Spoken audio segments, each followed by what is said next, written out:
ألم يجعل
Alhamdulillah segala puji bagi Allah Subhanahu wa taala yang sudah menjadikan bisa kita untuk Ramadan lagi dalam keadaan sehat dan dalam keadaan dada. Mudah-mudahan iman yang ada dalam dada ini tetap kita bawa hingga meninggal nanti. Amin ya rabbal alamin.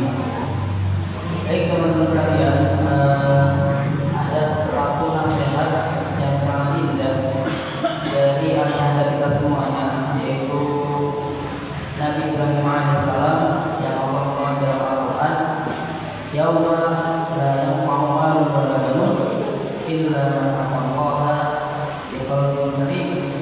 Besok di hari kiamat nanti itu sudah tidak ada manfaatnya lagi.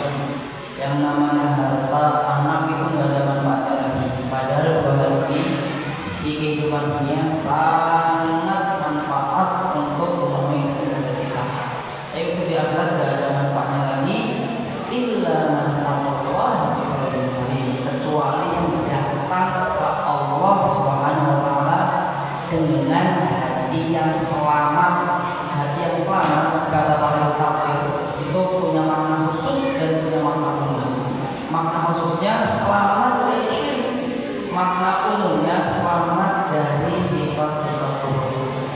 Jamaah masyarakat takwa dan saudara-saudara Allah Subhanahu wa taala, dan sifat-sifat buruk ini hakikatnya itu tidak ada dalam kita, tidak ada dalam ciptaan kita, tapi kita mendatangkannya dari luar, sebagaimana kata Ibnu Qudamah al-Maqdisi rahimahullah yang berkata mufassal. Nah, yaitu kita menjalani hidup kita tidak sesuai dengan fitrah kita. Fitrah kita ini apa?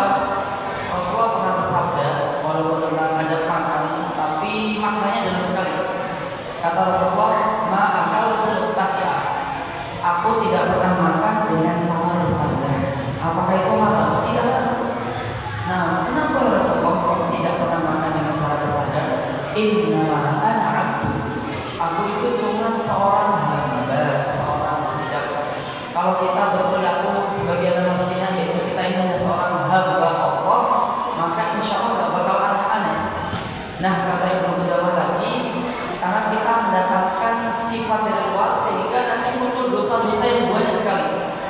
Secara umum ada 4, kata Ibnu Qudamah. Nah, sifat pertama yaitu seseorang mendatangkan sifat, sifat binatang. Sifat binatang itu bagaimana? Mereka memperturutkan nafsunya. Nah, entah nafsu perut atau di luar perut, syahwatnya aja pokoknya. Nah, di sini mungkin pernah melihat sapi ketika makan. Sapi kalau dikasih makan banyak, itu dihabisin. Mereka itu memang rakus. Nanti ketika malam hari dikeluarin sapi punya lagi, kalau sakit punya lagi, kalau tidak seperti lagi begitu. Nah ini kita tidak boleh memiliki sifat binatang. Kalau seseorang sifat binatang ini sudah benar-benar dituruti, yaitu syahwat perut dan juga perut, syahwat kenyamanan, pengen punya ini terus begitu, nanti akan muncul sifat buruk yang lain yang akan diambil, yaitu sifat binatang buas. Binatang buas itu sifatnya bagaimana? Mendekat, nah, memakan orang lain, mengambil harta orang lain, dan lain sebagainya. Nah, ketika sudah ada sifat bagusnya, nah ketika dua sifat ini sudah dimiliki oleh manusia, maka dia akan mendatangkan lagi sifat yang lebih menyeramkan, yaitu sifatnya setan. Apa sifatnya setan? Menipu. Sifatnya setan lagi adalah bahkan sifatnya setan lagi adalah memainkan tipu muslihat, makar, dan bahkan memerintahkan kerusakan. Itu semuanya sifat setan semua. Hal itu diawali dari alamat. Kalau 3 sifat ini sudah dimiliki oleh orang, dia akan melahirkan sifat yang lebih bahaya lagi, yang seharusnya tidak dia miliki. Sifatnya siapa itu? Yaitu sifatnya Allah Subhanahu wa taala. Dia akan suka dipuji nanti, dia akan